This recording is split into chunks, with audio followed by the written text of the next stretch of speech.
Hey guys, everything review here. So as you can see today, I will be talking about the Tesla Model 3 Performance.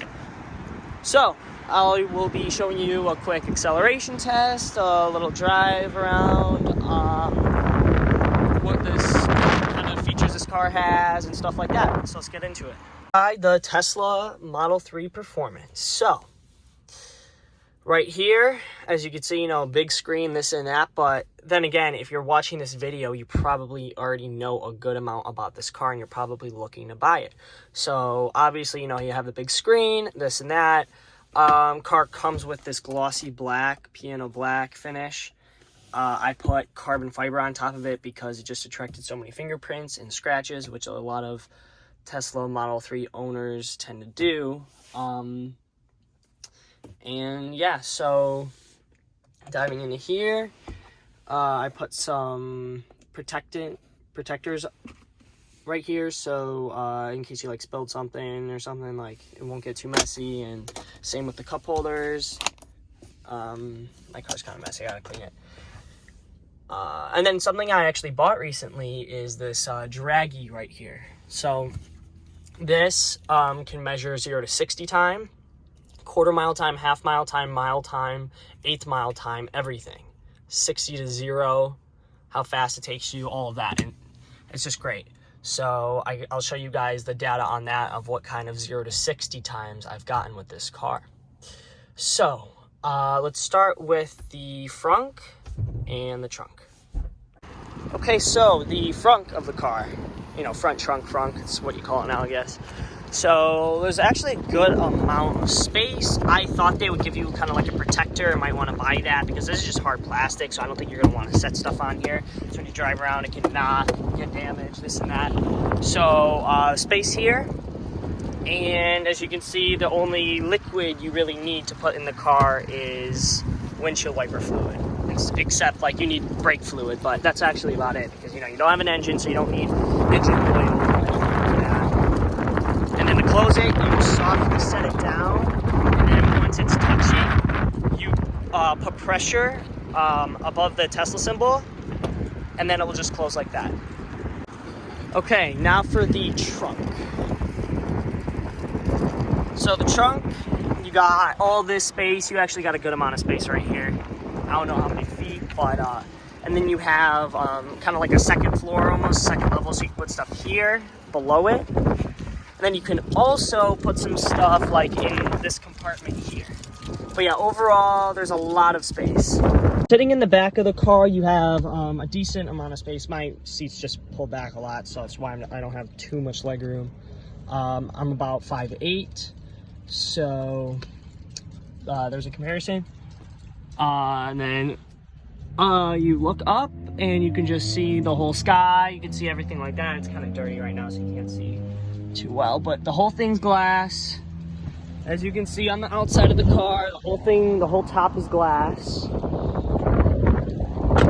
Some people that are looking at this car don't know that it's got special features like no other car has. Let's go to entertainment. You have Netflix, Hulu, YouTube, Twitch, and then you got Tesla tutorials. These are all implemented into the car, so you don't have to there isn't an app store where you buy apps, it's just already on there. And then you can have arcade, you can have games, you can plug your controller in. So, yeah. And then as for songs go, there's radio, phone, streaming, Spotify. They call it karaoke. And the streaming I like. That's Tesla's kind of own streaming network device thing, and it's really easy to use. And then, yeah. So when you go home, go to a charging station, when you're ready to charge, you can either grab the charger and click the button and it will open the latch for you, or you can go ahead and just click that, and then it will pop the charging stats up, and it looks like this. So that just opens, and you want to avoid touching this to close it. You want to avoid pushing it down because it's bad for the motor. It might strip the gears. So what I would do is I just click close on here, and when I click close, it should close. Don't know if you saw that. And then you can also click camera when you're driving, and you can see, like, I'll close the door here.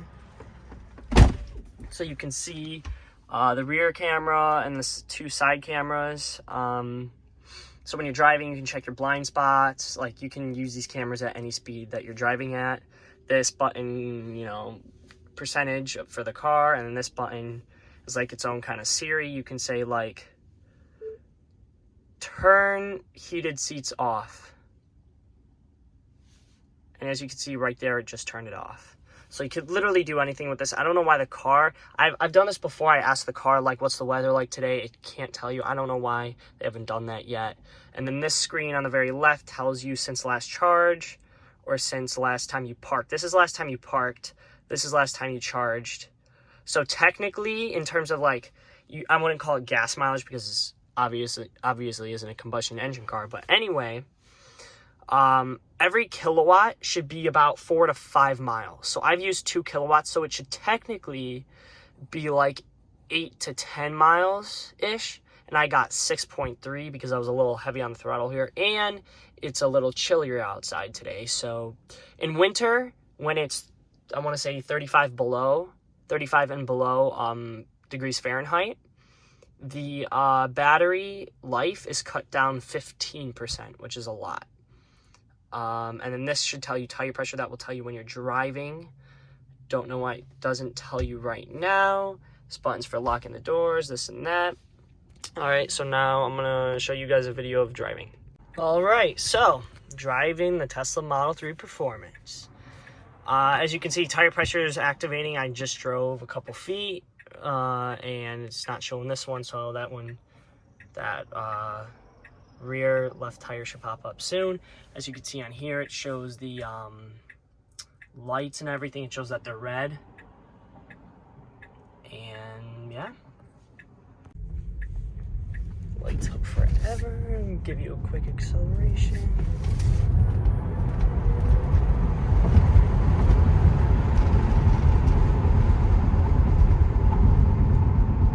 So I can already tell you, like, obviously, I've owned this car for, I want to say 3-ish weeks now, and I absolutely love it. When I first test drove this car and I accelerated, like, all the way to the ground, put my foot to the ground, I was like, wow, this is crazy. Because it is. It's ridiculous. Like, this acceleration you don't get from any other car. Because I hate to say it because I love combustion engine cars, but electric cars are something else. Like, I will take this car at a dig, which means, like, at a standstill. Let's say light's red. I'm next to a Ferrari 488 GTB, and we both floor it at the same time. I'm going to get him off the line, no matter what, because I have instant torque. I have full power at 0 RPM. He doesn't, because in the end, the Ferrari 488 GTB has turbos that need to spool up, right? So that's already going to take some time, and that's going to cut some time off of that 0 to 60 he's trying to get. And even if he uses launch control, the turbos aren't spooled up enough to where he gets as much power as I do off the line. And at the same time, you know, this car's all-wheel drive. The Ferrari is not. So he might spin a little, but this car does not spin. It has the Michelin Pilot Sport 4S tires, which are like the best tires you can get for summer, rain or shine, either one. They're just great no matter what. Yeah, and there isn't any like blind spot detection, so you look right here if there was a car next to you. That's how you know if there's a car next to you. It's really accurate. See, the car just went by. So. Okay, so as you're driving, you can pull up various menus and stuff. Pull up the driving menu and go to driving. You can see acceleration, chill, or sport. You can see the steering mode, comfort, standard, or sport. You can see the regenerative braking, either low or standard, and you want to leave it on standard because you will, for one, get used to it. I was like, oh, I hate this. Like when I test drove this car, I was like, you know, regenerative braking is weird because when you take your foot off the gas or accelerator, you know, the car just starts slowing down when it's braking. And, you know, they do that because, one, it recharges the battery. It's called regenerative braking for a reason. And two, it preserves brake pads. Now, I can't tell you at the moment why it preserves the brake pads, because I feel like, you know, in order for it to slow down, it would need brake pads. Or it might use friction from the motors to slow down. And that might be causing, you know, friction might be causing the regenerative braking. So...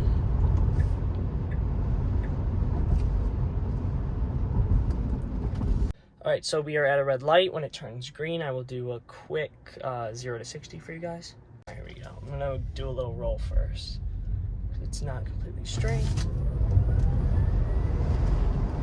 60, just like that. Ridiculous. And sometimes, you know, get your heart racing a little bit. I've tested. So like I said, I have this Dragy right here. I'll do a review on this device. But I have 100%, almost 100% basically accurate 0 to 60 times, quarter mile times. I haven't done any quarter mile times because I haven't gone to a drag strip, but I have some good 0 to 60 times where the battery isn't fully charged. But I will put those in the video so you know how fast this car really is. Because it is faster than advertised, I'll tell you that right now. And if anyone says to me like, oh, the miles per hour, that wasn't miles per hour, that was kilometers an hour. I switch it to kilometers an hour for you guys so you can see acceleration in kilometers an hour. Yeah, that's kilometers an hour. So I don't want any comments saying, oh, you know, that's not miles an hour, that's too fast, this and that. That was miles an hour. Alright, so as you guys can see here, the 0 to 60 is 3.31 without a 1 foot rollout, and it's 3.10 with a foot rollout. Basically, a foot rollout means as you drive the car, it will start recording after a foot, and that's what most manufacturers do. So basically, Tesla's website says 3.2 seconds, 0 to 60. That's with a foot rollout, but obviously they have false advertised because it's even faster than that. Someone has gotten a 2.98 out of it, which I'm still trying to do, but I've only done a couple runs. So I think 3.1 seconds, 0 to 60 with a foot rollout is really good.